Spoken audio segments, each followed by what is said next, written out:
Student, I am Sonam. Welcome back to my YouTube channel Apna Vidyalaya. आज के इस वीडियो में हम आप सभी को बताएंगे क्लास 10 सामाजिक विज्ञान का बिल्कुल वायरल पेपर ऐसा ही आएगा आप सभी का 7 मार्च 2024 का बोर्ड का पेपर, ठीक है, सोशल साइंस का। अगर आप सभी लोग इस पूरे पेपर की तैयारी कर लेते हो, आप सभी लोग जितने भी इस पेपर में क्वेश्चन है सभी बिल्कुल वायरल क्वेश्चन है। अगर आप लोग इस पूरे पेपर की तैयारी कर लेते हो, पूरे क्वेश्चन को तैयार कर लेते हो, तो आप सभी का इस बार क्लास 10 सोशल साइंस में, ठीक है, एसएसटी में आप सभी का 70 में 70 नंबर बिल्कुल पक्का है। ये मेरी 100% गारंटी। ये जो पेपर हम आप सभी को इस वीडियो में बताएंगे ये बिल्कुल 100% रियल पेपर है, ठीक है। यही आप सभी का 7 मार्च का जो सामाजिक विज्ञान का पेपर होगा, बिल्कुल इसमें से ही क्वेश्चन आएंगे, इसी पेपर में से सेम पेपर आएगा, ठीक है। अगर आप लोग मात्र इस पूरे पेपर की तैयारी कर लेते हो तो आप सभी लोग 7 मार्च को पेपर में बिल्कुल धुआं धुआं कर दोगे, आग लगा कराओगे, पूरे के पूरे क्वेश्चन आप सभी लोग छाप कराओगे। ये मेरी 100% गारंटी है, ठीक है। ये जो पेपर है बिल्कुल वायरल, कंटिन्यू इस पेपर के क्वेश्चन आप सभी के बोर्ड एग्जाम में आने वाले क्वेश्चन है, ठीक है। यहाँ पे हम आप सभी को पूरे के पूरे उत्तर के साथ और लिखित रूप से उत्तर के साथ आप सभी को बताएंगे किस तरीके से आपको सामाजिक विज्ञान के पेपर में बोर्ड में लिखना है, जिससे आपको पूरे के पूरे एग्जामिनर 70 में 70 नंबर दे दे, आपका एक भी नंबर न काटे, ठीक है। वो तरीका हम आप सभी को इस वीडियो में बताएंगे। और साथ ही साथ जो 10 नंबर का मानचित्र कार्य आता है, ठीक है, आप सभी को ये जो मानचित्र मिलेगा आप सभी के सोशल साइंस वाले दिन के पेपर के दिन, ठीक है, आपको ये मानचित्र मिलेगा भारत का, जिसमें इससे रिलेटेड 10 नंबर का क्वेश्चन आप सभी के पेपर में आएगा। तो आप सभी को इसको कैसे भरना है पूरा आप सभी को भर करके, ठीक है, बताएंगे क्या क्या आप सभी को सबसे पहले लिखना है और किस तरीके से आप सभी को इसको भरना है, जिससे पूरे के पूरे आपको 10 नंबर मिले। और यहाँ पे हम आपको ट्रिक भी बताएंगे, ठीक है। और बाकी यहाँ पे OMR सीट है जो कि 2024 का है। तो आप सभी को ये जो OMR सीट 2024 वाला है इसको आपको कैसे भरना है, ठीक है, सभी चीजें हम आप सभी को इस वीडियो में बताने वाले हैं। तो आप लोग सबसे पहले इस वीडियो को लाइक कर दीजिए, ठीक है, और चैनल पे नए तो चैनल को सब्सक्राइब करके आप लोग बेल आइकन को जरूर प्रेस कर दीजिएगा। और आप सभी से रिक्वेस्ट है कि इस वीडियो को आप लोग अपने सभी दोस्तों में व्हाट्सएप ग्रुप पे जरूर शेयर कीजिएगा, ठीक है। तो यहाँ पे देखिए सबसे पहले कि आप सभी का ये जो सामाजिक विज्ञान का पेपर है, ठीक है, जो कि बिल्कुल वायरल संकेतांक का है, ठीक है, और ये जो है 7 मार्च का बिल्कुल वायरल पेपर है। तो सबसे पहले आप सभी को इस पेपर में यहाँ पे आप सभी को, ठीक है, अनुक्रमांक आप सभी को लिखना है। यहाँ पे अपना 10 अंकों का अनुक्रमांक जो भी आप लोग लिख दीजिएगा। इसके बाद यहाँ पे आप सभी को अपना नाम लिखना है। और ये जो पेपर है ये 2024 सामाजिक विज्ञान का है, ठीक है। और यहाँ पे जो ये वायरल पेपर का संकेतांक है ये क्या है, 824 DZ, ठीक है। ये जो संकेतांक का पेपर है ये आपके एग्जाम में इस संकेतांक का पेपर हर साल आता है। आप लोग बिल्कुल इसको नोट करके कॉपी पर रख लीजिए, ठीक है। आप सभी का एग्जाम 2024 में होगा, इसलिए यहाँ पे 2024 का जो पेपर का संकेतांक है आप सभी को सिर्फ इसी संकेतांक का पेपर देखना है, ठीक है। और इस बार जो आप लोग बोर्ड एग्जाम दोगे 2024 में, तो आपको सिर्फ इसी संकेतांक के पेपर को देखना है, ठीक है। और ये संकेतांक का पेपर सिर्फ आपको हमारे चैनल पे मिलेगा जो कि 100% बिल्कुल रियल रहेगा, ठीक है। तो आप सभी लोग क्या कीजिए कि आप लोग अभी चैनल को सब्सक्राइब कर लीजिए और सिर्फ इस संकेतांक के आप लोग नोट करके लिख लीजिए, ठीक है, कहीं पर लिख लीजिए। यही संकेतांक का पेपर बिल्कुल 100% आपके एग्जाम में आएगा, ठीक है, 824 DG। तो यही, और उसके बाद इसमें आपको समय मिलेगा जो 3 घंटे 15 मिनट का समय मिलेगा। और ये पूर्णांक रहेगा जो वो 70 पूर्णांक का रहेगा। इसमें आप सभी को यानी 70 नंबर में आपको नंबर लाना है, ठीक है। अगर आप लोग इसी पेपर को बिल्कुल तैयार करके गए हो और जितने क्वेश्चन जैसे हम बताए वैसे लिखोगे तो आपको पूरा का पूरा आपको एग्जामिनर 70 नंबर देकर ही देंगे, ठीक है, एक भी नंबर आपका नहीं कटेंगे। इसके बाद देखिए निर्देश दिया है यहाँ पे। सबसे पहला है कि 15 मिनट आपको इस पूरे प्रश्न पत्र को पढ़ना है। इसमें किस टाइप के क्वेश्चन है, ठीक है, किसका आंसर कितने नंबर का है, तो आपको कितना आंसर उसका लिखना है। इसके बाद ये जो प्रश्न पत्र है 2 खंडों में विभाजित है, खंड अ और खंड ब, ठीक है। खंड अ में आपको 20 ऑब्जेक्टिव क्वेश्चन देखने को मिलेगा, जिसका आप सभी को 1 नंबर उसके पर क्वेश्चन पे मिलेगा। ऑब्जेक्टिव क्वेश्चन है आपको 20 नंबर मिलेगा, ठीक है। और इसके बाद यहाँ पे आप सभी को ऑब्जेक्टिव क्वेश्चन जो है उसका आंसर आपको OMR सीट पे लिखना है, यानी ये जो OMR सीट है, ठीक है, सामाजिक विज्ञान का, आपको इसी पर लिखना है। इसके बाद आप सभी को क्या करना है, यानी पे आप सभी लोग एक बार अगर ऐसे आंसर क्या कर दिए, भर दिए, तो आपको उसको काटना नहीं आपको मिटाना है। ठीक है, यहाँ पे लिखा गया नहीं व्हाइटनर का आपको यूज करना है। बाकी यहाँ पे दिए गए मानचित्र को उत्तर पुस्तिका में मजबूती के साथ आप सभी को संलग्न करना आवश्यक है। यानी ये जो मानचित्र आपको मिलेगा, ठीक है, इस तरह से ये अलग से पेज मिलेगा आपको, बोर्ड एग्जाम दोगे तो आप लोग, तो ये जो मानचित्र इसको भरने के बाद आपको जो कॉपी मिलेगी बोर्ड एग्जाम की, उसके साथ इसको काफी मजबूती से स्टेपल अगर ले गए हो आप लोग स्टेपलर, तो यहाँ पे स्टेपल कर सकते हो, या आप सभी लोग इसको, ठीक है, नत्थी कर देंगे। आपको धागे मिलते बोर्ड एग्जाम में, उससे आप लोग को नत्थी करना है। ये उत्तर पुस्तिका से अलग नहीं होना चाहिए, अगर अलग हो जाएगा तो आपको 10 नंबर नहीं मिलेंगे। इसके बाद यहाँ पे 50 नंबर के, ठीक है, वर्णनात्मक प्रश्न फर्स्ट और वर्णनात्मक प्रश्न सेकंड है, जो कि 4 नंबर और 6 नंबर वाले क्वेश्चन है। इसका आंसर आपको कैसे लिखना, पूरा का पूरा आंसर बताएंगे। ठीक है, तो इस तरीके से यहाँ पे ये निर्देश था। इसके बाद आ गया खंड अ, जिसमें बहुविकल्पी क्वेश्चन है, 20 ऑब्जेक्टिव क्वेश्चन है, एमसीक्यू क्वेश्चन। ठीक है, पहला है यहाँ पे, पहला क्वेश्चन क्या है, बहुत ही वायरल है, ये पेपर ही बिल्कुल वायरल है, इसलिए इसमें जितने क्वेश्चन है सभी बिल्कुल वायरल क्वेश्चन है।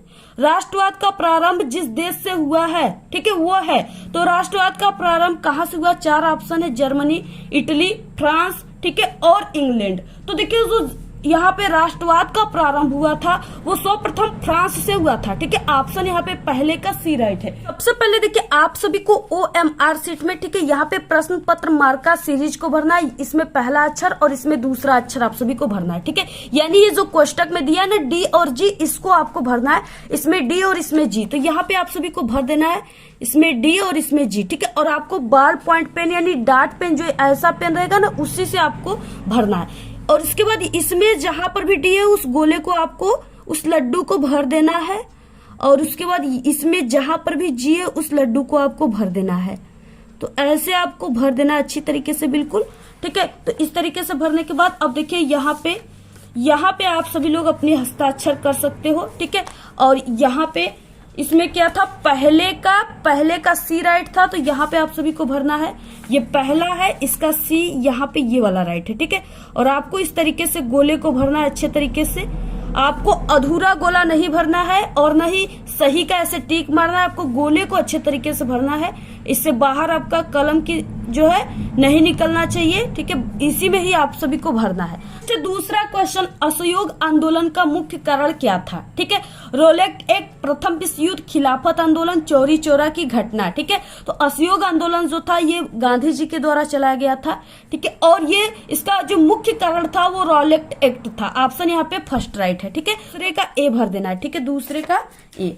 तीसरा, करो या मरो का नारा किसका था, सुभाष चंद्र बोस का, चंद्रशेखर आजाद का, भगत सिंह का, और यहाँ पे महात्मा गांधी का। ठीक है, तो करो मरो का जो नारा दिए थे वो महात्मा गांधी जी ने दिए थे। ऑप्शन यहाँ पे डी राइट है। ऑप्शन यहाँ पे क्या है, डी राइट है। ठीक है, नेक्स्ट चौथा क्वेश्चन, इटली का एकीकरण किसके नेतृत्व में किया गया। ठीक है, ऑप्शन है ज्यूसेपे गेरिबाल्डी। ठीक है, इसके बाद ऑटोवन बिस्मार्क, नेपोलियन, विलियम प्रथम। तो ये ज्यूसेपे, ठीक है, गेरिबाल्डी के नेतृत्व में किया गया था। एकीकरण जो था वो इसके नेतृत्व में ही किया गया था। इसके बाद नेक्स्ट है, भारत में कुल कितने संघीय राज्य हैं। तो भारत में कितने, 27, 28, 29, 30, कितने राज्य संघीय, तो वो 28 है। ऑप्शन यहाँ पे बी राइट है। नेक्स्ट है निम्नलिखित, ठीक है, निम्नलिखित में से कौन सा राजनीतिक दल राष्ट्रीय पार्टी नहीं है। तो यानी कि यहाँ पे राष्ट्रीय पार्टी जो है नहीं है, ऐसा कौन सा इसमें से राजनीतिक दल है। तो देखिए समाजवादी पार्टी, यानी जो अखिलेश हैं, अखिलेश यादव, ठीक है, वो क्या है कि वो प्रधानमंत्री के पद का चुनाव नहीं लड़ सकते, ठीक, सिर्फ वो मुख्यमंत्री का ही लड़ सकते हैं। ठीक है, तो इस तरीके से वो क्या है, वो सिर्फ, यानी कि वो राष्ट्रीय पार्टी नहीं है, वो सिर्फ क्षेत्रीय है। तो यहाँ पे ऑप्शन सी राइट है, यहाँ पे ऑप्शन डी राइट है। ठीक है, यहाँ पे डी ऑप्शन है। नेक्स्ट यहाँ पे क्वेश्चन 7वां, निम्नलिखित में से किस राज्य में काली मिट्टी, बहुत ही वायरल क्वेश्चन है ये, निम्नलिखित में से किस राज्य में काली मिट्टी पाई जाती है। झारखंड, गुजरात, राजस्थान, बिहार। ठीक है, तो सबसे ज्यादा यानी गुजरात में पाया जाता है यहाँ पे काफी, और काली मिट्टी में जो है कपास की खेती सबसे अधिक होती है। ठीक है, और ये कपास कहाँ पे होता है सबसे अधिक, गुजरात में होता है, और वस्त्र का निर्माण भी गुजरात में ही सबसे अधिक होता है। नेक्स्ट है 8वां क्वेश्चन, निम्नलिखित में से कौन सी एक रेशेदार फसल है, जूट, कॉफी, ठीक ठीक है। जौ और रबर बहुत ही वायरल क्वेश्चन है। ऐसे रेशेदार फसल, रबी की फसल, खरीफ की फसल, इससे आपके एग्जाम में 1-2 क्वेश्चन जरूर आते हैं। ठीक है, तो यहाँ पे जूट जो है वो रेशेदार फसल है, क्योंकि ये रेशे इसमें होते हैं, इसलिए तो जूट से भी वस्त्र का निर्माण होता है। ठीक है, ऑप्शन यहाँ पे 8वां का ए राइट है। नेक्स्ट 9 क्वेश्चन, निम्नलिखित में से कौन सा नगर भारत की इलेक्ट्रॉनिक राजधानी के नाम से जाना जाता है? ठीक है, दिल्ली, लखनऊ, भोपाल और बेंगलुरु। तो यहाँ पे देखिए बेंगलुरु जो है, इस यहाँ पे बहुत ही ज्यादा इलेक्ट्रॉनिक, ठीक है, चीजें बनाई जाती है और यहाँ के बच्चे जो है इलेक्ट्रॉनिक में इंटरेस्ट रखते हैं। ठीक है, तो इसलिए ये इसको इलेक्ट्रॉनिक राजधानी के नाम से जाना जाता है। ऑप्शन यहाँ पे डी राइट है।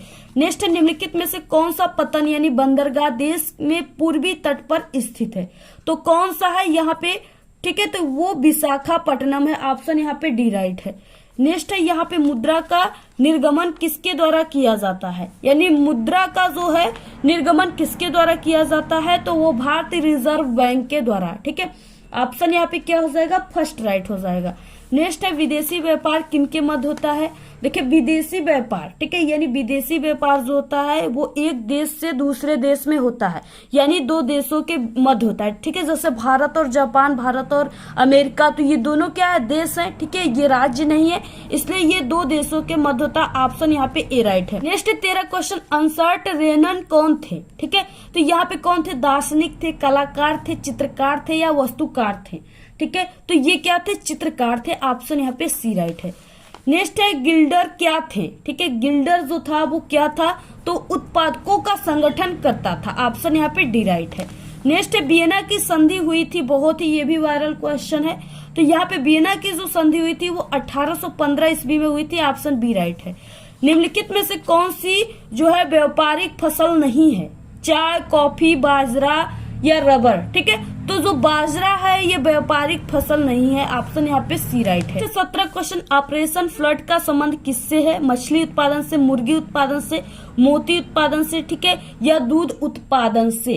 तो यहाँ पे क्या हो जाएगा? यानी कि दूध उत्पादन से। ऑप्शन यहाँ पे डी राइट है। भारत में किस मिट्टी का विस्तार सर्वाधिक क्षेत्रफल में है? काली मिट्टी, जलोढ़ मिट्टी, लेटेराइट मिट्टी और लाल मिट्टी। ठीक है, तो सबसे ज्यादा जो है काली मिट्टी का है। ऑप्शन यहाँ पे ए राइट है। नेक्स्ट है, गांधी जी ने असहयोग आंदोलन क्यों वापस ले लिया था? ठीक है, यानी वापस क्यों लिया? अंग्रेजों के डर से, बीमार होने के कारण, कांग्रेस के असहयोग के कारण, ठीक है, या यहाँ पे चोरी चोरा की घटना के कारण? ठीक है, तो ये जो था चोरी चोरा घटना के कारण गांधी जी ने असहयोग आंदोलन को वापस ले लिया था। ठीक है, चोरी चोरा जो कांड हुआ था ये गोरखपुर में हुआ था। और क्या था कि चोरी चोरा कांड का मतलब क्या है कि थानेदार सहित 12 लोग को, ठीक है, अंग्रेजों ने जेल में ही जला दिया था, भारतीय कैदियों को। ठीक है, इससे कारण, इसी को देखते हुए इस घटना को चोरी चोरा घटना कहते हैं। और इसी के कारण जो असहयोग आंदोलन गांधी जी ने चलाया था उसको वापस ले लिया था। ठीक है, नेक्स्ट है, यहाँ पे इनमें से कौन सी फसल एक रबी फसल है? चावल, ठीक है, मोटे अनाज, चना और चाय। रबी का फसल का मतलब कि यानी कि जो गर्मी की फसल है। ठीक है, तो इसमें से चना जो है ये क्या होता है? ये रबी की फसल है। ठीक है, ऑप्शन यहाँ पे यानी दाल में आ गया ये, तो ये चना जो है ये रबी की फसल है। यहाँ पे 20 का सी राइट है। तो इस तरीके से ये तो थे ऑब्जेक्टिव क्वेश्चन। इसके बाद आता है वर्णनात्मक प्रश्न फर्स्ट। बाद देखिए खंड ब आ गया जिसमें वर्णनात्मक प्रश्न फर्स्ट दिया हुआ है। ठीक है, इसका मतलब इसका यानी कि आपको 4 नंबर का है और निम्न प्रश्नों के उत्तर, प्रत्येक प्रश्न के यानी आपको 80 शब्द में इसका उत्तर लिखना है। ठीक है, 80 शब्द का मतलब आप सभी को 1 से 1.5 पेज में आप सभी को इसके आंसर को लिखना है, यानी कम से कम आपको 1 पेज में इसका आंसर को लिखना है।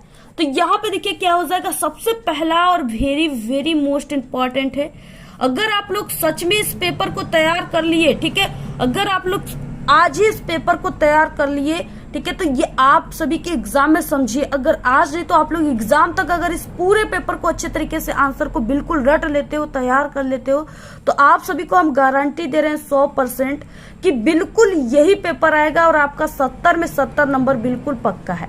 ठीक है, आप सभी को ये पता चल ही गया होगा कि ये जो फ्रांस की क्रांति कब हुई थी, इसका मुख्य कारण वाला क्वेश्चन है, ये वेरी इंपॉर्टेंट क्वेश्चन है। ठीक है, हर साल आपके एग्जाम में बिल्कुल आता ही आता है। आप लोग किसी भी साल के पेपर को उठाकर देखोगे ये क्वेश्चन जरूर रहेगा। तो फ्रांस की क्रांति कब हुई, ठीक है, इसका मुख्य कारण क्या था। देखिए 4 नंबर का क्वेश्चन है, तो 2 नंबर आप लोग अगर पहले वाले का सिर्फ आंसर लिखोगे तो 2 नंबर, ठीक है, और दूसरे वाले का भी लिख डाले तो आपको 4 नंबर टोटल मिल जाएंगे। तो इस तरीके से क्या है, अब इसका आंसर आपको कैसे लिखना है फ्रांस की क्रांति का, ठीक है। तो देखिए फ्रांस की क्रांति जो था वो 1789 ईस्वी में हुआ था, ठीक है, ये आप सभी को याद कर लेना है और ये ऑब्जेक्टिव में भी आता है। फ्रांस की क्रांति 1789 ईस्वी में लुई 16वें, यानी ये उस समय का राजा था फ्रांस का लुई 16वें के शासन काल में हुआ था। फ्रांस की क्रांति के जो निम्नलिखित 2 कारण हैं वो निम्न है। पहला कारण यही है कि दोषयुक्त शासन व्यवस्था, यानी जो फ्रांस का शासन व्यवस्था था उसमें कई प्रकार की दोष पाए गए, ठीक है। पहला जैसे यही है दोषयुक्त शासन व्यवस्था। इसमें क्या है कि फ्रांस की क्रांति का प्रमुख कारण वहां की दोषपूर्ण शासन व्यवस्था थी, ठीक है। और ये तरीका जो है ये बहुत ही सही तरीका है और बहुत ही सरल तरीका है। आप लोग अगर किताबों में पढ़ने जाओगे तो ऐसे आपको नहीं मिलेगा, ठीक है, आपको बहुत इधर उधर घुमा के मिलेगा, लेकिन ये जो ये बिल्कुल राइट है, लाइन बाय लाइन है। तो राजा देश का प्रधान था, ठीक है, उस समय जो राजा थे वो देश के प्रधान ही थे। शासन के अंतर्गत करों की वसूल करने की प्रणाली भी अत्यधिक दोषपूर्ण थी। यह अधिकार सबसे अधिक बोली देने वाले व्यक्ति को दिया जाता था, जिसने फ्रांस के लोगों में असंतोष की भावना को प्रबल कर दिया। यानी जो फ्रांस का राजा लुई 16वां था वो क्या करता था कि पहले तो वो और उसकी पत्नी मिलकर के देश को पूरा लूट लिया, ठीक है।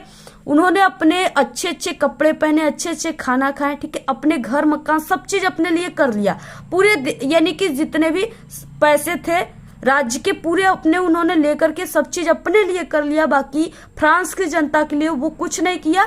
बाद में जब लोग कहने लगे कि देश को चलाने के लिए, फ्रांस को चलाने के लिए, ठीक है, यानी और भी अर्थव्यवस्था की जरूरत है और भी पैसों की जरूरत है, तो उसके पास पैसे बचे ही नहीं थे, क्योंकि वो और उसकी पत्नी काफी महंगे महंगे चीजें खाते थे, पाव रोटी वगैरह, ठीक है, जो भी चीजें है, डबल रोटी वगैरह, तो वो सब चीजें खाते थे, जिससे पैसे जो होते थे खत्म हो गए थे। तब फ्रांस का जनता क्या किया कि पैसे खत्म हो गया तो वो फ्रांस में जो मजदूर वर्ग के लोग थे और किसान वर्ग के लोग थे, ठीक है, उस पे वो कर लगाना शुरू कर दिया। वो यानी कि अगर वो 200 रुपए कमा रहे हैं तो उसको 100 रुपया जो है उसको राजा को देना पड़ेगा, ऐसा वाला कर वो लगाना शुरू कर दिया। और सिर्फ गरीबों और किसानों पर ही, बाकी जो अमीर लोग थे उन पे नहीं लगाया, ठीक है, जिससे जो गरीब लोग थे, किसान थे, उनके मन में विद्रोह का भाव उत्पन्न हो गया, असंतोष की भावनाएं उत्पन्न हो गई, जो कि फ्रांस की क्रांति का कारण बन गया, ठीक है। तो ये दोषयुक्त शासन व्यवस्था हो गया। इसके बाद दूसरा है सामाजिक असमानता, ये भी काफी मुख्य कारण है फ्रांस की क्रांति के लिए। फ्रांस की क्रांति का एक महत्वपूर्ण कारण जो था सामाजिक असमानता थी। समाज 2 वर्गों में विभाजित था, ठीक है। प्रथम वर्ग कुलीन था तथा दूसरा यानी द्वितीय वर्ग जो था वो पादरी था, जो कि करों का भुगतान नहीं करते थे। यानी ये जो पादरी वर्ग के लोग थे ये करों का भुगतान नहीं करते थे, ठीक है, सिर्फ गरीबों और मजदूरों से लिया जाता था कर। इससे क्या हुआ, यानी इसमें भी क्या हो गया, असमानता का कारण था। तो यही सब कारण है। आप सभी लोग इसी तरीके से लिखिएगा, आपको पूरे के पूरे नंबर मिल जाएंगे, ठीक है। निरंकुश राजतंत्र का अंत, यानी इस तरीके से कई प्रकार से आप लोग लिख सकते हो, बहुत ही वायरल क्वेश्चन। के बाद देखिए नेक्स्ट है इसमें अथवा क्वेश्चन, यानी आप लोग इस क्वेश्चन को कीजिए, अथवा जो दिया इस क्वेश्चन को कीजिए, ठीक है। क्वेश्चन क्या है, महामंदी से क्या आशय, इसके 2 मुख्य आप सभी को कारण लिखना है, ठीक है, यानी इसके मुख्य 2 कारण लिखना है। ये भी 4 नंबर का ही है और ये भी वेरी इंपॉर्टेंट क्वेश्चन है। इससे आपके ऑब्जेक्टिव भी आएंगे और सब्जेक्टिव क्वेश्चन भी आएंगे। अब इसका आंसर क्या हो जाएगा, तो देखिए सबसे पहले कि ये जो महामंदी है इसका शुरुआत 1929 ईस्वी में हुआ था, ठीक है। वर्ष 1929 के आसपास महामंदी शुरू हो गई थी। महामंदी का मतलब यानी देश में गरीबी आ गया था, ठीक है। तो महामंदी शुरू हो गई थी और 1930 के दशक मध्य तक बनी रही। इस अवधि के दौरान संसार के अधिकांश देशों ने उत्पादन, रोजगार, आय और व्यापार में अत्यधिक गिरावट को महसूस किया, ठीक है। इसी को आर्थिक महामंदी कहते हैं। और आर्थिक महामंदी के कारण क्या थे 2। पहला कारण था कि कृषि उत्पादन की अधिकता की समस्या से कृषि उत्पादों का मूल्य कम हो गया, ठीक है। देखिए क्या होता था कि किसान बहुत ही अधिक खेती करने लगे थे और वो कई प्रकार की फसलें बोने लगे थे, ठीक है। लेकिन उनके उत्पादक जो थे, यानी बहुत सारे किसान खेती करते थे, उत्पादक अच्छे होते थे, उत्पादन यानी फसल अच्छे होते थे, लेकिन उसको खरीदने वाले लोग बहुत ही कम रहते थे, ठीक है। जिससे वो यानी किसानों के उत्पादकों का बहुत ही कम मूल्य देते थे, ठीक है। और इस मूल्य से किसानों की जो वो लागत लगाए थे उसका भी भरपाई नहीं हो पाता था, जिससे किसान लोग क्या किए, सोचे कि इसको हम इतने दूर से बाजार में ले जाकर बेचेंगे, जितना हमारा खर्च लगेगा उससे कम दाम में ये सामानें बिकेंगी, ठीक है, ये फसलें बिकेंगी, अनाजें बिकेंगे। तो इससे किसान सोचते थे कि इससे अच्छा कि ये मेरा घर में ही सड़ जाएगा सामान, ठीक है, वो नहीं ले जाते थे। और अगर ले भी जाते थे तो उसका दाम बहुत ही कम दिया जाता था, क्योंकि बाहरी जो व्यापारी आते थे अनाज को खरीदने के लिए वो भी देश में आना बंद कर दिए थे, ठीक है। तो बाकी जो अंदर के लोग हैं, देश के अंदर के लोग हैं, वो जब खरीदेंगे सामानों को तो उसका तो कम मूल्य देंगे, क्योंकि देश में सभी जगह जो है खेती हो रही है, ठीक है।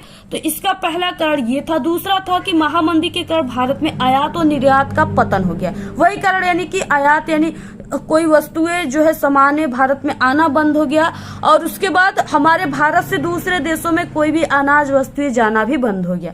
इसके कारण भी, ठीक है, आर्थिक महामंदी का लोगों को सामना करना पड़ा। तो ये दो कारण है, और आपको ऐसे ही हेडिंग डालकर लिखना है। अगर आप लोग इस तरीके से लिखोगे तभी आपको पूरे के पूरे 4 नंबर मिल जाएंगे। इसके बाद देखिए नेक्स्ट दूसरा क्वेश्चन, लोकतांत्रिक शासन में सरकार को उत्तरदायी होना क्यों आवश्यक है, ठीक है, अथवा है लोकतांत्रिक शासन की किन्हीं 2 चुनौतियों का उल्लेख कीजिए।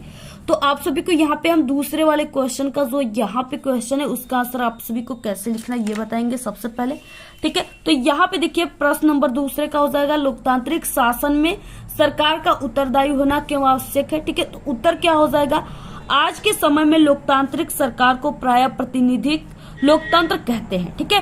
प्रतिनिधि लोकतंत्र में लोग सीधे शासन में भाग नहीं लेते हैं, ठीक है, बल्कि क्या करते हैं, चुनाव की प्रक्रिया के द्वारा अपने प्रतिनिधि को चुनते हैं। ये प्रतिनिधि मिल करके सारी जनता के लिए निर्णय लेते हैं, ठीक है, और सरकार चलाते हैं। चूंकि लोकतंत्र में सरकार जनता के द्वारा चुनी जाती है, क्योंकि लोकतंत्र में क्या होता है, सरकार जो है जनता के द्वारा चुनी जाती है, वोट जनता देती है, जिससे सरकार खड़ी होती है, और इसलिए उसे, ठीक है, जन सामान्य के कल्याण के लिए निर्णय लेने पड़ते हैं और कार्य करने भी पड़ते हैं। उसे जनता खड़ा करती है सरकार को, इसलिए जो सरकार है उसको जनता के अनुरूप कार्य किया जाता है, और उसके जो कल्याण है उसके लिए भी उनके निर्णय लेना पड़ता है उसको, ठीक है, और कार्य करने पड़ते भी है। सरकार को समाज समानता, स्वतंत्रता तथा सामाजिक न्याय के मूल्यों को ध्यान में रखते हुए कार्य करना पड़ता है, ठीक है। तो इस तरीके से आप सभी को पूरा ऐसे ही लिखना है, आपको 4 नंबर बिल्कुल पक्का है। आप लोग इसको कॉपी पर लिखोगे तो ये आप सभी का 1 पेज 1.5 पेज चला जाएगा, ठीक है, और आप सभी का जो है 4 नंबर बिल्कुल पक्का हो जाएगा। नेक्स्ट क्वेश्चन देखिए क्या है, और इसके बाद अथवा वाला क्वेश्चन का आंसर आप सभी को हमारे चैनल पे मिल जाएंगे, ठीक है। प्लेलिस्ट में आप लोग सामाजिक विज्ञान के प्लेलिस्ट में जाइएगा, और इसका आपको वीडियो हम कमेंट बॉक्स में, ठीक है, प्लेलिस्ट का लिंक और डिस्क्रिप्शन बॉक्स में भी दे देंगे, वहां से भी आप सभी लोग लिख लीजिएगा। ये वीडियो काफी लंबी हो जाएगी, इसलिए यहाँ पे ये वाले अथवा क्वेश्चन का आंसर हम नहीं बता रहे। नेक्स्ट अलोक खनिज से आप क्या समझते हैं, ठीक है, कोई 2 उदाहरण दीजिए। अथवा है गैर परंपरागत शक्ति के स्रोत से आप क्या समझते हैं, कोई 2 उदाहरण दीजिए। ये क्वेश्चन जो है वेरी इंपॉर्टेंट है, आप लोग किसी भी साल के पेपर को उठाकर देखोगे ये क्वेश्चन जरूर आए रहेंगे, ठीक है। तो आप लोग इस तीसरे का ये वाले क्वेश्चन का आंसर न लिख करके, अगर आपके एग्जाम में ये पेपर आएगा, ठीक है, यही आएगा बिल्कुल, तो आप लोग इसी वाले क्वेश्चन को, अथवा वाले क्वेश्चन को हल कीजिएगा, आपको पूरे के पूरे नंबर जो है मिल जाएंगे, ठीक है। तो इसका आंसर देखिए क्या हो जाएगा, किस तरीके से आप सभी को लिखना है। तो यहाँ पे हो जाएगा, ठीक है, गैर परंपरागत शक्ति के स्रोत से आप क्या समझते हैं, कोई 2 उदाहरण भी आपको देना है। उत्तर में क्या हो जाएगा, ऊर्जा के वे साधन जो एक बार प्रयोग करने पर समाप्त नहीं होते हैं, ठीक है, और जिनकी पुनः पूर्ति संभव है, उसे गैर परंपरागत या नवीनीकरणीय संसाधन कहलाते हैं, ठीक है। यानी अगर हम उसे एक बार यूज कर लिए, ठीक है, तो वो खत्म नहीं होगा, वो उसका हम फिर से यानी नए तरीके से उसका यूज करते रहेंगे। अब जैसे में कौन कौन से हो जाएंगे, जैसे सौर ऊर्जा, पवन ऊर्जा, ठीक है, पवन ऊर्जा कभी थोड़ी ना खराब होता है, एक बार वो ऊर्जा दे दिया तो ये नहीं कि वो बंद हो जाएगा, वो हमेशा देगा जब तक कोई बिगड़ेगा नहीं, ठीक है। ज्वारी ऊर्जा और जैविक ऊर्जा, ये सब क्या होते हैं, ये सब का आप लोग बार बार अपने जीवन काल में प्रयोग कर सकते हो। बाकी नेक्स्ट है यहाँ पे पहला इसमें हो जाएगा, यानी जितने भी यहाँ पे टॉपिक थे उसके अब एक एक का हेडिंग उसके बारे में हम जानेंगे, और आपको भी इसी तरीके से लिखना है आपको, ठीक है। आपको जैसा हम बता रहे हैं आपको पूरे यूट्यूब पर कोई नहीं बताएगा, और ये पेपर जो है ये बोर्ड पे बिल्कुल आधारित पेपर है, ठीक है। ऐसा पेपर भी आप सभी को कोई नहीं बताएगा, और क्लास 10th की पूरी पेपर की आप सभी को हम सॉल्यूशन देंगे पूरे के पूरे उत्तर के साथ। आप लोग चैनल को अभी तुरंत सब्सक्राइब कर लीजिए, और वीडियो को आप लोग लाइक, यानी 1000 प्लस आप सभी को इस वीडियो को लाइक जरूर करना आप लोग कीजिएगा, ठीक है। आप लोगों के लिए हमने इतना मेहनत किया, रात दिन एक करके हम मेहनत कर रहे हैं, जबकि एग्जाम आपको देना है लेकिन मेहनत हम कर रहे हैं, ठीक है। तो आप सभी को भी क्या करना है, वीडियो को जरूर शेयर करना है। तो यहाँ पे सौर ऊर्जा हेडिंग डालना है। भारत एक उष्णकटिबंधीय देश है, ठीक है, ये सब जानता है। यहाँ सौर ऊर्जा के जो है दोहन की असीम संभावनाएं हैं, ठीक है। यानी भारत जो है ये उष्णकटिबंधीय है, यानी यहाँ पे ज्यादा यानी शहर बसे हुए नहीं है, यहाँ पे ज्यादा खेती बाड़ी ये सब होता है। तो यहाँ पे क्या है, पवन जो सौर ऊर्जा है उसे लगाना संभव है। तो इस फोटोवोल्टाइक प्रौद्योगिकी के द्वारा धूप को सीधे विद्युत में परिवर्तन किया जाता है। सौर ऊर्जा में क्या होता है, यानी ये जो फोटोवोल्टाइक प्रौद्योगिकी है इसके द्वारा धूप को सीधे विद्युत ऊर्जा में परिवर्तित किया जाता है, यानी धूप से कोई भी बल्ब बढ़ सकता है, आप लोग ये समझिए। भारत के ग्रामीण तथा सुदूर क्षेत्रों में सौर ऊर्जा तेजी से लोकप्रिय हो रही है, यानी ग्रामीण ऊर्जा में ग्रामीण जो है वहां पे लोग सबसे ज्यादा सौर ऊर्जा का यूज कर रहे हैं। जो प्लेट होता है ना, सौर सेल, सौर प्लेट, उसी को ये कह रहा है, ठीक है। वो धूप से ही चार्ज होता है, तो ग्रामीण के क्षेत्र में ज्यादातर इसका यूज है, क्योंकि अगर लोग लाइट लेंगे, ठीक है, लाइट की व्यवस्था अपने घरों में करेंगे तो ये मीटर लग रहे हैं सभी घरों में, ज्यादा चार्ज आएंगे।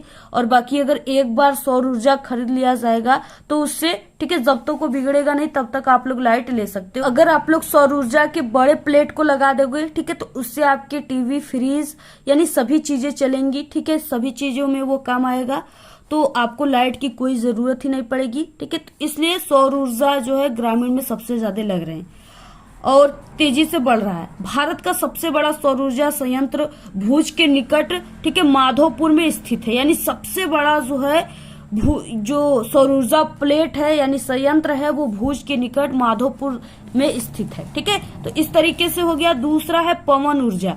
पवन ऊर्जा के माध्यम से ऊर्जा को कैसे संचरित किया जाता है। पवन ऊर्जा का प्रयोग पानी बाहर निकालने, ठीक है, यानी पानी को बाहर निकालने में किया जाता है। खेतों में सिंचाई करने और बिजली पैदा करने के लिए भी किया जाता है। वायु ऊर्जा का प्रयोग गुजरात, तमिलनाडु, उड़ीसा, ठीक है, और महाराष्ट्र में भी किया जाता है। इसके बाद यहाँ पे तीसरा क्वेश्चन में आएगा बायोगैस। ग्रामीण इलाकों में झाड़ियों, ठीक है, कृषि अपशिष्ट, पशुओं और मानव जनित अपशिष्ट के प्रयोगों से घरेलू उपयोग हेतु बायोगैस उत्पन्न की जाती है, ठीक है। बायोगैस संयंत्र नगर पालिका, सहकारिता तथा निजी स्तर पर लगाए जाते हैं। बायोगैस का मतलब देखिए, जैसे एक गड्ढा ग्रामीण के लोग बना लेते हैं, ठीक है, और अगर उनके पास गाय, भैंस ये सब है, ठीक है, तो वो उनके क्या करते हैं, जो भी अपशिष्ट चीजें हैं जैसे गोबर वगैरह हो गया, गाय मूत्र, ठीक है, ये सब को वो एक उसी गड्ढे में इकट्ठा करते हैं और उस गड्ढे में इकट्ठा करके वो बायोगैस बनाते हैं, ठीक है, जिससे वो उससे, ठीक है, जिससे वो उससे चूल्हे को बारते हैं और अपनी भोजन पका लेते हैं। तो ये ग्रामीण में काफी ज्यादा हो रहा है, ठीक है, क्योंकि ग्रामीण क्षेत्र में ही गाय भैंस सबसे अधिक रहते हैं। तो इसके बाद ज्वारी ऊर्जा चौथा है।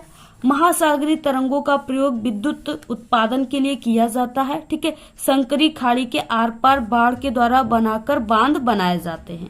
तो इस तरीके से आपको ये पूरा स्क्रीनशॉट ले लीजिए, आपको ऐसे ही पूरा लिखना है, ठीक है। इस तरीके से अगर आप लोग लिखते हो तो पूरे के पूरे आपको 4 नंबर मिल जाएंगे। चौथा क्वेश्चन है, देखिए बहुत ही वायरल है। भारतीय कृषि की कोई 3 विशेषताएं लिखिए अथवा विदेशी व्यापार के लाभों का वर्णन कीजिए, ठीक है।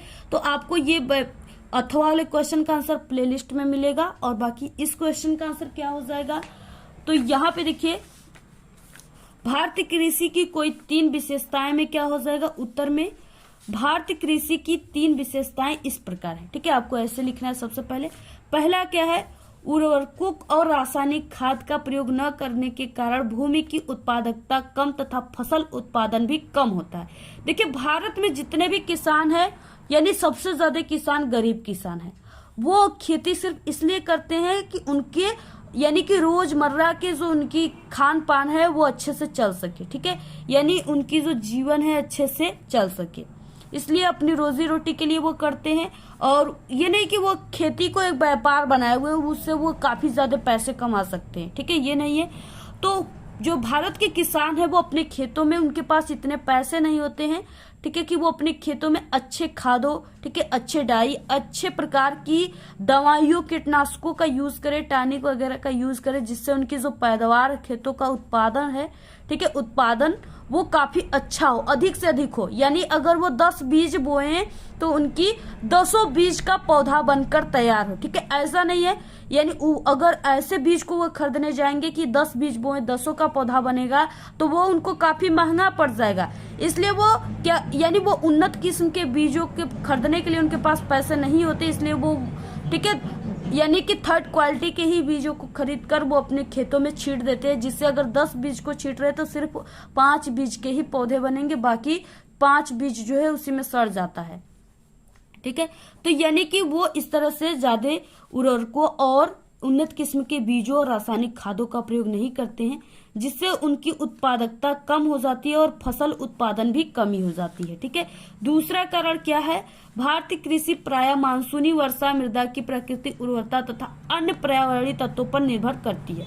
देखिए भारत में जितने भी किसान हैं, ये नहीं कि सभी किसानों के पास अपनी खुद की खेती है, ठीक है, और उसमें उन्होंने जो है सबमर्सिबल कराया हुआ है, यानी अच्छे से उनको अगर जो है भगवान नहीं बरसेंगे, पानी नहीं बरसात होगी, फिर भी वो अपने फसलों को सींच लेंगे, ऐसी उनके पास कोई, सभी किसानों के पास सुविधा नहीं होती है। इसलिए जो गरीब किसान है वो भगवानों पर निर्भर करते हैं, मानसूनी वर्षा पर निर्भर करते हैं, ठीक है। इसके बाद अगर जो है वर्षा नहीं होगा, भगवान पानी नहीं बरसाएंगे, तो हो सकता है कि उन किसानों की फसल सूख जाएगी और पूरी खेती बर्बाद हो जाएगी। नेक्स्ट है यहाँ पे, भारत के लोगों का जीवन स्तर निम्न होने के कारण ये लोग आधुनिक कृषि नहीं कर सकते हैं, ठीक है, यानी ये अच्छे प्रकार के जो हर हैं उनका यूज नहीं कर सकते। और अभी तक आप लोग देखोगे तो भारत में ठीक है, कहीं कहीं अभी भी कोल्हू से जो बैल थे, 2 बैलों की जोड़ी, अभी भी कहीं कहीं उनसे खेती होती है, ठीक है। और जो अच्छे किसान हैं, अमीर किसान है, वही अपने खेतों को ट्रैक्टर से जुतवाते हैं और खेतों को भी कई प्रकार से उसको जुताई किया जाता है जिससे फसल अच्छे से होंगे, लेकिन किसान सिर्फ एक बार ही जुतवा करके उसमें जो है, ठीक है, बीजों को छींट देते हैं, जिससे उनकी बीजें अच्छे से नहीं जम पाती हैं, ठीक है। तो इस तरीके से इनके कृषि उपकरण भी पुरानी प्रकृति के होते हैं, यानी अभी भी ये पुराने कृषि उपकरणों से ही खेती करते, अच्छे इनको खरीदने के लिए पैसे नहीं है। ये लोग धन कमाने के लिए कृषि नहीं करते, बल्कि अपने परिवार की उदारपूर्ति के लिए कृषि करते हैं। तो इस तरीके से आपको लिखना है, बहुत ही वायरल क्वेश्चन है, ऐसे ही आपको पूरा लिखना है, 4 नंबर आपका पक्का हो जाएगा। इसके बाद देखिए वर्णनात्मक प्रश्न सेकेंड आ गया। निम्नलिखित प्रश्नों का उत्तर आप सभी को लगभग 150 शब्दों में देना है, ठीक है, यानी आप सभी को कम से कम 2 पेज और अधिक से अधिक आपको, ठीक है, 2.5 पेज में क्या करना है, देना है इसका आंसर, तभी आपको जो है 6 नंबर का क्वेश्चन है, 6 नंबर पूरे के पूरे मिलेंगे। इसमें पहला यानी 5वां क्वेश्चन है, विश्व की अर्थव्यवस्था के विकास में तकनीकी का क्या योगदान है, उदाहरण सहित आप सभी को लिखना है, बहुत ही वायरल क्वेश्चन है। अथवा है 19वीं शताब्दी में अंतर्राष्ट्रीय अर्थशास्त्रियों के द्वारा बताए गए 3 प्रकारों के प्रभावों की व्याख्या कीजिए, ठीक है। तो पहले हम आपको इस क्वेश्चन का आंसर बताते हैं, आपको कैसे एग्जाम में लिखना है। तो यहाँ पे इसका उत्तर हो जाएगा, विश्व अर्थव्यवस्था से प्राय विश्व के संपूर्ण देशों की अर्थव्यवस्था पर आधारित अर्थव्यवस्था का बोध होता है, ठीक है। इस प्रकार वैश्विक अर्थव्यवस्था को विश्व समाज की अर्थव्यवस्था कह सकते हैं, जबकि राष्ट्रीय अर्थव्यवस्थाएं स्थानीय अर्थव्यवस्थाएं कहलाएंगी, ठीक है। उसके बाद द्वितीय विश्व युद्ध के बाद के काल में पुनर्निर्माण का कार्य 2 बड़े प्रभावों के साथ आगे बढ़ा। पश्चिमी विश्व में अमेरिका आर्थिक, राजनीतिक और सैनिक दृष्टि से, ठीक है, एक बलशाली ताकत बन चुका था। जिस समय पूंजीवादी विश्व महामंदी से, ठीक है, जूझ रही थी, उसी दौरान सोवियत संघ के लोगों ने अपने देशों को एक पिछड़े खेतीहर देश की जगह एक विश्व शक्ति की हैसियत से ला खड़ा किया था, ठीक है। विश्व बैंक और IMF ने 1947 में औपचारिक रूप से काम शुरू किया। पश्चिमी औद्योगिक राष्ट्रों और जापानों के लिए व्यापार तथा आय में वृद्धि के नए युग, ठीक है, एक नए युग जो है उसका सूत्रपात ब्रिटेन वुड्स व्यवस्था के माध्यम से हुआ। ये भी काफी वायरल क्वेश्चन है, ब्रिटेन वुड्स व्यवस्था। 70 के दशक के अंतिम वर्षों से बहुराष्ट्रीय कंपनियों भी एशिया के ऐसे देशों में उत्पादन केंद्रित करने लगी जहां वेतन कम थे। चीन जैसे देशों में वेतन तुलनात्मक रूप से कम थे, फलस्वरूप विश्व बाजारों पर अपना प्रभुत्व कायम करने के प्रतिस्पर्धा कर रही है विदेशी बहुराष्ट्रीय कंपनियों ने वहां जमकर निवेश करना आरंभ कर दिया। ठीक है, रेलवे, भाप के जहाज, टेलीग्राफ, ये सभी तकनीकी बदलाव बहुत महत्वपूर्ण रहे हैं। ठीक है, औपनिवेशीकरण के कारण यातायात और परिवहन साधनों में भारी सुधार किए गए, तेज चलने वाली रेलगाड़ियां बनी। ठीक है, बोगियों का भार कम किया गया और जलपोतों का आकार बढ़ा दिया गया जिससे किसी भी उत्पाद को खेतों से दूर दूर के बाजारों में कम लागत पर अधिक सरलता से पहुंचाया जा सके। अमेरिका, ऑस्ट्रेलिया, न्यूजीलैंड सब जगहों से जानवरों की बजाय उनका मांस यूरोप में भेजे जाने लगा। ठीक है, इससे न केवल समुद्री यात्रा में आने वाला खर्चा कम हो गया बल्कि यूरोप में मांस के दाम भी गिर गए। तो इस तरीके से आपको क्या करना है, पूरा ऐसे लिखना। आप लोग पूरा स्क्रीनशॉट ले लीजिए। ये बहुत ही सरल तरीका से हमने आपको आंसर बताया है। ठीक है, और ऐसे ही लिखने पर आपको नंबर मिलेंगे। तो आप लोग पूरा इसका स्क्रीनशॉट ले लीजिए। ऐसे ही आप सभी को पूरा लिखना है। बाकी इस वाले क्वेश्चन का आंसर आपको प्लेलिस्ट में मिल जाएंगे। ठीक है, क्योंकि ये वीडियो काफी लंबी हो जाएगी और हमारे फोन जो है उसमें स्पेस भी नहीं है, इसलिए आपको इसका आंसर प्लेलिस्ट में ही देखना होगा। नेक्स्ट है 6वां क्वेश्चन, भारत में राजनीतिक सत्ता के विकेंद्रीकरण के पीछे बुनियादी सोच क्या थी, इसका स्वरूप क्या था। ठीक है, 6 नंबर का है। अथवा देखिए जो क्वेश्चन है ये वेरी इंपॉर्टेंट है, बहुत बार आपके एग्जाम में आया है, हर साल आता है। संघवाद क्या है, इसकी प्रमुख विशेषताएं बताइए। ठीक है, तो यहाँ पे हम इसी क्वेश्चन का आंसर आप सभी को बताते हैं कैसे आपको एग्जाम में जो है लिखना है, जिससे आपको पूरे के पूरे नंबर मिल जाएंगे। और आपको क्या करना है, 2 से 2.5 पेज लिखना है। ठीक है, और हो सके तो 3 पेज लिखिएगा, लेकिन कम मत लिखिएगा, नहीं तो 6 नंबर नहीं मिलेंगे। तो सबसे पहला हेडिंग आपको संघवाद लिखना है। ठीक है, संघवाद सरकार का वो स्वरूप है जिसमें देश के भीतर सरकार के कम से कम 2 स्तर मौजूद है। पहला केंद्रीय स्तर पर, दूसरा स्थानीय या राज्य स्तर पे। ठीक है, भारत की स्थिति में संघवाद को स्थानीय, केंद्रीय और राज्य सरकारों के मध्य अधिकारों के विवरण के रूप में परिभाषित किया जा सकता है। संघीय शासन व्यवस्था में एक ही समय में एक से अधिक प्रकार की सरकारों किसी देश में शासन करे। ठीक है, सभी को अपने अधिकार संविधान से मिले हैं। इस व्यवस्था की महत्वपूर्ण विशेषताएं निम्नलिखित है। पहला हेडिंग है, यानी पहला जो विशेषता है वो दोहरी नागरिकता होना, ये आपको हेडिंग डालना है। ठीक है, इसमें क्या हो जाएगा, संघात्मक शासन व्यवस्था। ठीक है, शासन वाले देशों में दोहरी नागरिकता होती है। लोग अपने देश तथा अपने अपने राज्यों के नागरिक होते हैं। केवल भारत में ही इकहरी नागरिकता होती है। ठीक है, दोहरे उद्देश्य प्राप्त होना। दूसरा है, संघीय शासन व्यवस्था के दोहरे उद्देश्य है देश की एकता की सुरक्षा करना और उसे बढ़ावा देना तथा इसके साथ ही क्षेत्रीय विविधताओं का पूरा जो है सम्मान करना। ठीक है, तीसरा है यहाँ पे सरकार का एक या अधिक स्तर का होना। यहाँ सरकार 2 या अधिक स्तरों वाली होती है। इसमें एक सरकार पूरे देश के लिए होती है। ठीक है, जिसके पास राष्ट्रीय महत्व के विषय होते हैं तथा फिर राज्य या प्रांतों के स्तर पर सरकार होती है जो राज्य के कामों का संचालन करती है, यानी जो राज्य का काम है, कार्य, उसका संचालन करती है। चौथा, सरकार का अधिकार क्षेत्र विस्तृत होना। अलग अलग स्तर की सरकारों एक ही नागरिक समूह पर शासन करती है, पर कानून बनाने, कर वसूलने और प्रशासन का उनका अपना अपना अधिकार क्षेत्र होता है। ठीक है, 5वां, सुरक्षा प्रदान करने में सहायक विभिन्न स्तरों की जो है सरकारों के अधिकार क्षेत्र संविधान में स्पष्ट रूप से वर्णित होते, इसलिए संविधान सरकार में हर स्तर के अस्तित्व और प्राधिकार को गारंटी और सुरक्षा देता है। मौलिक प्रावधानों को दोनों स्तरों की सरकार की सहमति से, ठीक है, बदलना। संविधान के मौलिक प्रावधानों को किसी एक स्तर की सरकार अकेले नहीं बदल सकती है, क्योंकि देखिए जो लिखा गया संविधान में वो एक लोगों से नहीं बदला जा सकता। ठीक है, जो सभी जनता साथ देगी, सभी अधिकारी साथ देंगे, तभी वो बदला जा सकता है। ऐसे बदलाव दोनों स्तर की सरकारों की सहमति से ही हो सकती है। देखिए आप लोग 6 नंबर का है तो सिर्फ 6 ही लिख सकते हो, ठीक है। बाकी यहाँ पे हम आपको 7वां 8वां भी बता देते हैं और 9वां भी बता देते हैं। संविधान को व्याख्या करने का अधिकार, अदालतों को संविधान और विभिन्न स्तर की सरकारों के अधिकारों की व्याख्या करने का अधिकार है। विभिन्न स्तर की सरकारों के बीच अधिकारों के विवाद की स्थिति में सर्वोच्च न्यायालय जो है निर्णायक की भूमिका निभाता है। वित्तीय स्वायत्तता निश्चित करने के लिए, ठीक है, वित्तीय स्वायत्तता निश्चित करने के लिए विभिन्न स्तर की सरकारों के लिए राजस्व के अलग अलग स्रोत निर्धारित हैं। आपातकाल में केंद्र की एकात्मक शक्तियां, यानी आपातकाल पड़ने पर, जरूरी चीजें पड़ने पर, एकाएक कोई चीजें पड़ने पर, ठीक है, केंद्र की एकात्मक शक्तियां का यूज होता है। आपातकाल में संघ की कार्यपालिका शक्ति राज्यों को इस बात का निर्देश देने तक विस्तृत हो जाती है कि राज्यों की कार्यपालिका शक्ति केंद्रीय कार्यपालिका शक्ति के अधीन कार्य करती है। आपात की उदय घोषणा के प्रवर्तन के समय संसद को राज्य की सूची में, ठीक है, शामिल किसी भी विषय पर विधि बनाने की शक्ति जो है प्राप्त हो जाती। इस अवधि में राज्य विधानमंडल राज्य सूची के विषयों पर कानून बना सकते हैं, किंतु वे संसद के द्वारा पारित विधियों के अधीन होते हैं।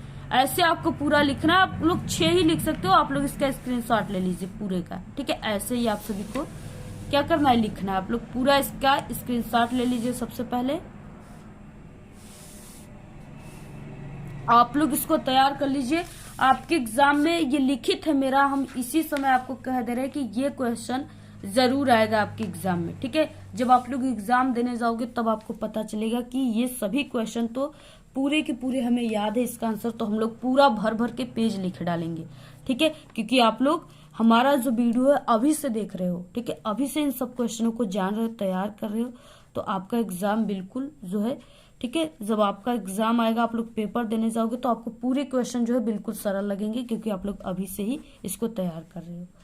इसके बाद देखिए नेक्स्ट क्वेश्चन क्या है। और अगर आप सभी लोग का किसी भी सब्जेक्ट की तैयारी अभी तक नहीं हुई है और आप लोग उस सब्जेक्ट में पास होना चाहते हो, ठीक है, तो हमारे चैनल पे क्लास 10th के ऑल सब्जेक्ट में जो है पास होने की ट्रिक है, बिना पढ़े, ठीक है, बिना मेहनत किए, बिना पढ़े, तो आप लोग उन सब ट्रिक को भी देख सकते हो। और सिर्फ आप लोग हमारे ही चैनल का ट्रिक यूज करोगे तभी आप लोग पास हो पाओगे, क्योंकि हमारे चैनल से पढ़ने वाले हर साल जो कमजोर स्टूडेंट है, ठीक है, जो टॉपर है वो तो टॉप कर जाते हैं, जो कमजोर हैं वो हमारे इसी ट्रिक के माध्यम से ही बोर्ड एग्जाम में बिना पढ़े 80% नंबर, ठीक है, 85% नंबर लाते हैं, सिर्फ हमारे ट्रिक से। बाकी अदर यूट्यूब चैनल के आप लोग ट्रिक को देखोगे तो 100% फेल हो जाओगे, लेकिन जो हम ट्रिक बताते हैं वो बिल्कुल आपको कई साल के एक्सपीरियंस के साथ बताते, ठीक है, बताते हैं, और उसी ट्रिक से आप लोग पास होगे। तो आप लोग हमारे ही सिर्फ ट्रिक को देखिए, बाकी किसी की भी ट्रिक मत देखिए।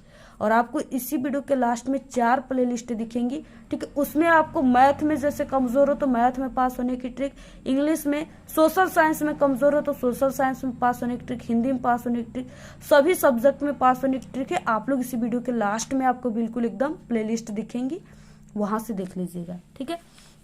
और आपको कॉपी कैसे लिखना है एग्जाम में, सभी पे वीडियो आ गया चैनल पे, जरूर देख लीजिए आप लोग। नेक्स्ट है परिवहन तथा संचार के। परिवहन का मतलब यानी कि बस, ठीक है, ट्रेन, एरोप्लेन, ये सब परिवहन में आ गई, ठीक है, बाइक, 4 व्हीलर। संचार का मतलब कि आप लोग हमारी जो वीडियो देख रहे हो वो संचार के माध्यम से ही देख रहे हो। इसमें क्या आ गया, स्मार्टफोन, ठीक है, यानी मोबाइल आ गया। के साधन को किसी देश तथा अर्थव्यवस्था की जीवन रेखा क्यों कहा जाता है, ये 6 नंबर का है। अथवा अंतर्राष्ट्रीय व्यापार की बदलती प्रवृत्तियों का आप सभी को उल्लेख करना है। तो सबसे पहला ये क्वेश्चन है और इम्पोर्टेंट यही क्वेश्चन है, इसी को हम आपको सबसे पहले बताते हैं कि उत्तर हो जाएगा वस्तुओं, सेवाओं तथा लोगों को एक स्थान से दूसरे स्थान तक ले जाना ही परिवहन कहलाता है, ठीक है। यानी अगर आप सभी लोग अपने घर से 1 किलोमीटर मार्केट में भी चले गए किसी माध्यम से, ठीक है, तो उसे परिवहन कहा जाता है।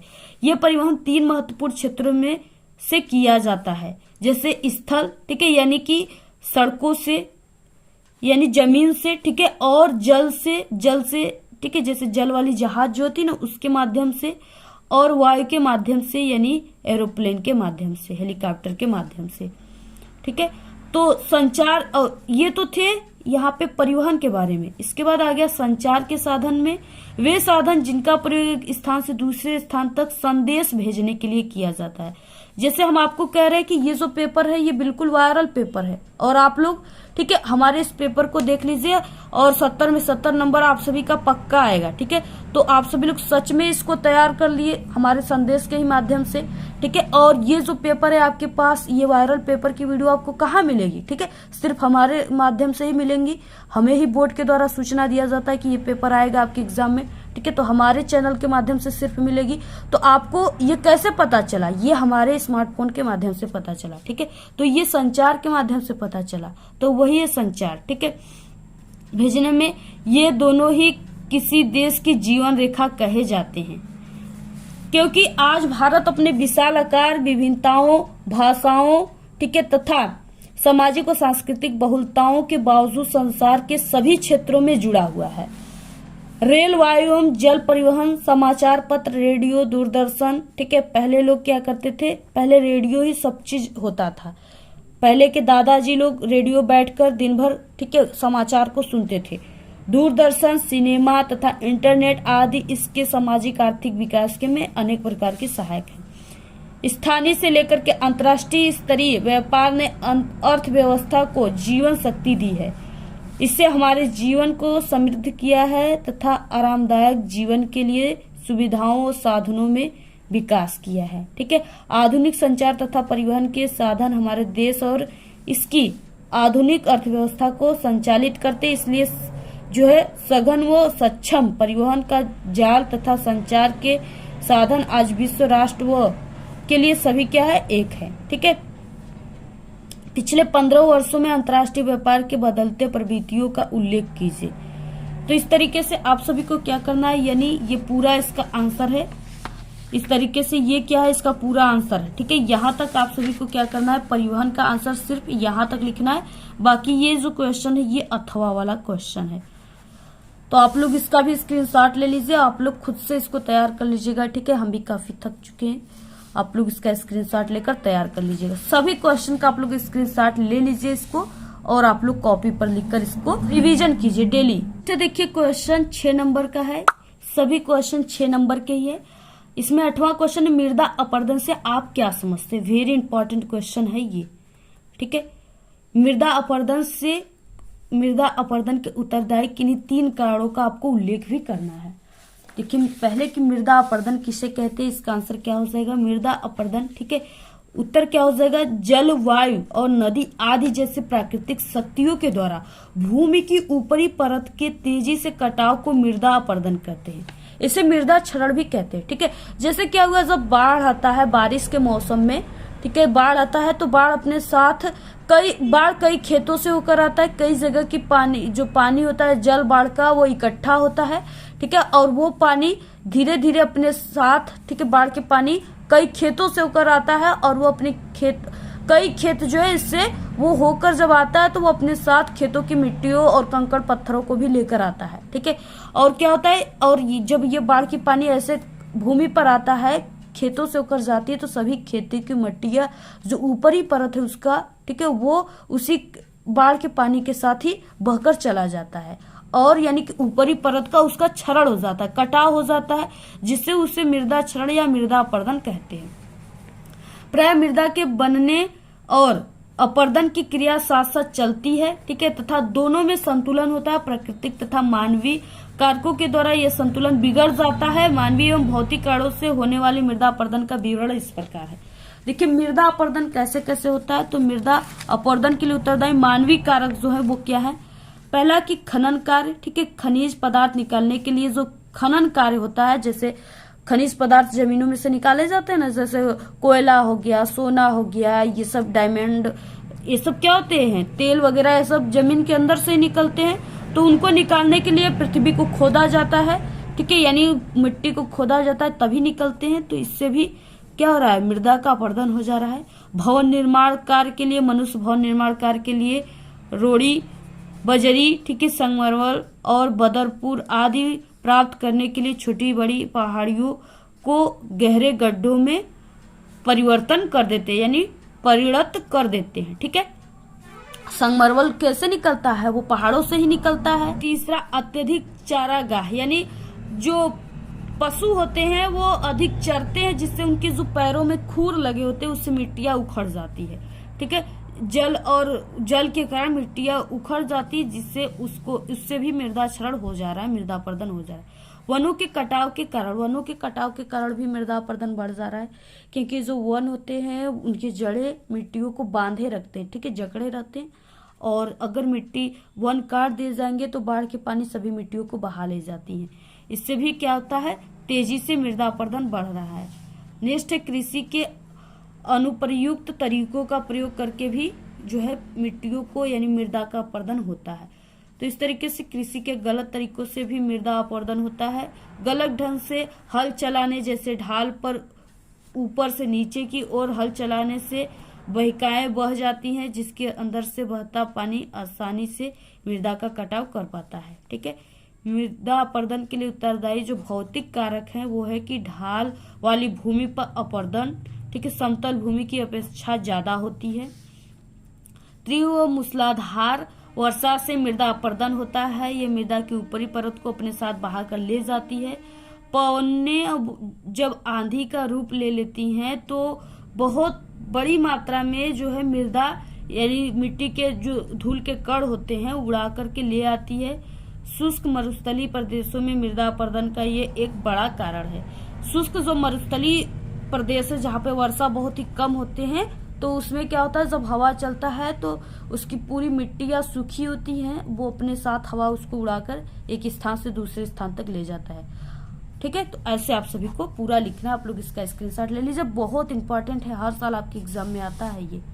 आप लोग पूरा इसका स्क्रीनशॉट ले लीजिए, आप लोग इसको बिल्कुल तैयार कर लीजिए। अथवा क्वेश्चन, भारत में उपभोक्ता आंदोलन का आरंभ करने के लिए उत्तरदायी कारणों का आपको, ठीक है, वर्णन करना है। 6 नंबर का है, तो इस तरीके से इसका आंसर हो जाएगा। आप सभी लोग इसका स्क्रीनशॉट ले लीजिए पूरा और आप लोग इसको तैयार कर लीजिएगा। ठीक है, बाद नेक्स्ट है मानचित्र संबंधित प्रश्न। ठीक है, ये 10 नंबर का आप सभी के एग्जाम में आएगा और इसको हम आपको काफी अच्छे तरीके से बताएंगे कि इसमें आप सभी को, ठीक है, 9 का ए और 9 का बी, यानी 5 क्वेश्चन आपको 9 के ए में दिया हुआ है और 5 क्वेश्चन 9 के बी में दिया हुआ है।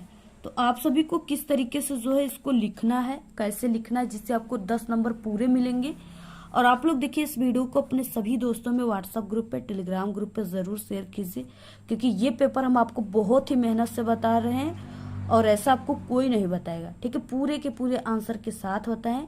और अगर आप लोग इस वीडियो को जरूर शेयर करोगे, अगर 1000 लाइक आया इस वीडियो पे, तो आप सभी को हम क्लास 10th के जितने भी सब्जेक्ट हैं सभी के सॉल्यूशन के साथ, जो वायरल है, जो बोर्ड के द्वारा बिल्कुल सूचित किया जा रहा है हम लोगों को कि यही पेपर आएगा। ठीक है, क्योंकि हम बोर्ड एग्जाम की कॉपी पिछले कई सालों से चेक करते हैं और पेपर भी बनाते हैं। ठीक है, और हम ही सिर्फ यूट्यूब पर पेपर बनाते हैं, बाकी कोई भी नहीं बनाता है। तो इस तरीके से आप सभी लोग, ठीक है, लाइक करेंगे तो आपको हर एक सब्जेक्ट का जो है पेपर बहुत ही जल्द मिल जाएंगे। बाकी सब्जेक्ट के पेपर को हमने बना चुका है, प्लेलिस्ट में आप सभी लोग जाकर देख लीजिएगा।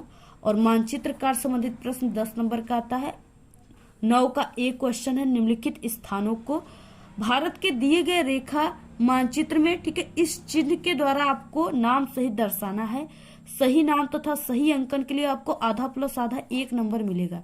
यानी अगर आप लोग नाम सही लिख दिए तो कॉपी में तो आपको आधा नंबर, अगर आप लोग इस मानचित्र में सही सही दिखा दिए कि हाँ ये चीजें, ये स्थान यहाँ पे है, तो आपको आधा नंबर फिर से मिलेंगे। ठीक है, यानी टोटल आधा प्लस आधा 1 नंबर आपको मिलेंगे एक क्वेश्चन पे।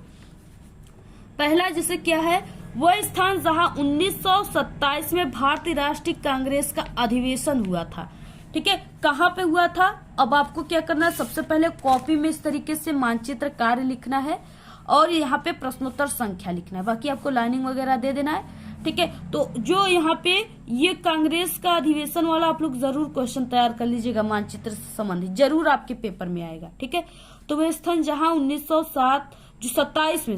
27 में भारतीय राष्ट्रीय कांग्रेस का अधिवेशन हुआ था, कहाँ पे हुआ था, तो वो चेन्नई में हुआ था। ठीक है, मद्रास और चेन्नई, यानी मद्रास के चेन्नई में, जो मद्रास है वो चेन्नई में है। ठीक है, तो इस तरीके से मद्रास में हुआ था।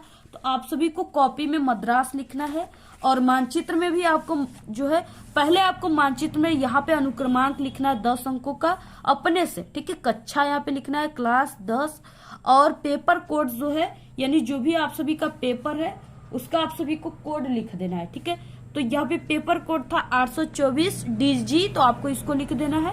और इसके बाद देखिए इसमें मद्रास कहाँ पे है, तो जो मद्रास है वो भारत के मानचित्र में सबसे नीचे है, यानी यहाँ पे मद्रास है। ठीक है, तो यहाँ पे आपको इस तरीके से लाइनिंग करके बाहर भी लिख सकते हो, अंदर भी लिख सकते हो, मद्रास चेन्नई। और आपको एग्जाम में यानी कि पेंसिल से लिखना है। ठीक है, पेन से नहीं आपको लिखना है। नेक्स्ट है यहाँ पे वो स्थान जहाँ गांधी जी ने नमक बनाना प्रारंभ किया था। तो नमक बनाना कहाँ से प्रारंभ किए थे गांधी जी? डांडी से। ठीक है, जो कि गुजरात में है। तो आप सभी को कैसे यहाँ पे लिखना है, देखिए ये जो आपको दिख रहा है ये एक डायनासोर का यहाँ पे मुख है। ठीक है, डायनासोर के मुंह की तरह है। और यहाँ पे क्या है, इसी डायनासोर के मुंह में यानी यहाँ पे अहमदाबाद है और यहाँ पे गुजरात है और इसी जगह यहाँ पे क्या है यानी गुजरात में ही यहाँ पे क्या है, डांडी है। तो इस तरीके से यहाँ पे आप सभी को क्या लिखना है, डांडी। नेक्स्ट क्वेश्चन तीसरा, वह स्थान जहाँ सूती मिल श्रमिकों ने सत्याग्रह किया था। कहाँ पे किया था? तो वो अहमदाबाद में, सूती वस्त्र ज्यादा बनता है तो अहमदाबाद में किया था। और अहमदाबाद जो है कहाँ पर है मानचित्र में? तो ये जो डायनासोर का मुंह है, ठीक है, इसके बीच में यहाँ पे क्या है, अहमदाबाद है। तो आप सभी को यहाँ पे लिख देना है। ठीक है, अहमदाबाद। इसके बाद क्या है नेक्स्ट क्वेश्चन कि वह स्थान जहां जलियांवाला बाग हत्याकांड हुआ था, तो ये अमृतसर में हुआ था। तो आप सभी को कॉपी में चौथे स्थान पे अमृतसर लिखना है और यहाँ पे जो है अमृतसर है, यानी इधर ये अमृतसर जो है पाकिस्तान की तरफ यानी बॉर्डर पे है और अमृतसर, और इधर यहाँ पे लाहौर है। ठीक है, तो यहाँ पे अमृतसर है जो कि पंजाब में पड़ता है, पंजाब यहाँ पे, और इसी के यहाँ पे अमृतसर है जहाँ पे स्वर्ण मंदिर है। ठीक है, वह स्थान जहाँ से 1920 में असहयोग आंदोलन का क्या हुआ था, उदय घोष हुआ था। ठीक है, तो वो नागपुर से हुआ था, नागपुर से खाली। ठीक है, तो नागपुर कहाँ पे है, नागपुर जो है भारत के मानचित्र में यहाँ पे नागपुर है, इस क्षेत्र में। ठीक है, तो ये जो है यहाँ पे ना, इसमें क्या है, नागपुर है, तो आपको यहाँ पे दर्शा देना है। उसके बाद देखिए यहाँ पे बी वाला है जो दिया है कि दिए गए मानचित्र, भारत के मानचित्र में आपको निम्नलिखित को दर्शाना है। इसमें भी आपको 5 नंबर इस पे, 5 नंबर इस पे मिलेंगे। इसमें आपको ये है कि चिन्ह के साथ दर्शाना, चिन्ह सभी में दिए हुए हैं। राजस्थान की राजधानी आपको इस चिन्ह के द्वारा दर्शाना है। ठीक है, तो राजस्थान की राजधानी कहाँ पे है, तो वो जयपुर में है। ठीक है, जयपुर क्या है, राजस्थान की राजधानी है। अब मानचित्र में जयपुर कहाँ है, तो यहाँ पे राजस्थान है। ठीक है, और इसी जगह यहाँ पे इसका यानी इधर राजस्थान है और यहाँ पे इसका राजधानी है जयपुर। तो आपको किससे दिखाना है, यहाँ पे इस तरीके से। ठीक है, यानी यहाँ पे बॉक्स में सी आपको लिखना है, इसी से आपको जो चिन्ह दिया है ना, इसी से आपको दर्शाना है। अगर आप लोग ऐसे पूरा दर्शाते हो, कॉपी में लिखते हो, तभी आपको 1 नंबर मिलेंगे। महानदी पर निर्मित एक बांध, आपको ये जो चिन्ह है ना, इसके द्वारा दर्शाना है। ठीक है, तो महानदी पर जो स्थित है बांध वो है हीराकुंड बांध। ठीक है, तो यहाँ पे हीराकुंड है, आपको ऐसे दर्शा देना है। और हम आप सभी को बता दें, अगर आपको ये दर्शाने वाला नहीं पता है कि हाँ कहाँ पे हीराकुंड है, कहाँ पे जयपुर है, तो आप लोग सिर्फ कॉपी में ही लिख दोगे तो आपको जो है 10 नंबर का मानचित्र वाला क्वेश्चन है, तो 5 नंबर अगर सिर्फ कॉपी में आंसर लिखोगे तो मिलेगा, और 5 नंबर अगर आप लोग इसमें सही दिखाओगे स्थान तब मिलेगा। तो ये नहीं कि आपको स्थान नहीं पता है तो आप लोग उस क्वेश्चन को ही नहीं किए छोड़ दिए, आपको कॉपी में लिख देना है। ठीक है, 5 नंबर मिल जाएंगे। उत्तर भारत की एक प्रमुख नदी आपको ये चिन्ह के द्वारा दर्शाना है। तो उत्तर भारत की एक प्रमुख नदी गंगा भी है, यमुना, घाघरा भी है, यानी किसी एक को ही लिखना। हमने यहाँ पे आपको 3 बता दिया। अब देखिए गंगा नदी जो है वो इस तरीके से यहाँ से होकर आती है और ये बनारस से होते हुए इधर चली आती है। ठीक है, तो यानी यहाँ पे बनारस में जो है, जिसको वाराणसी कहा जाता है, वहां पे गंगा नदी है।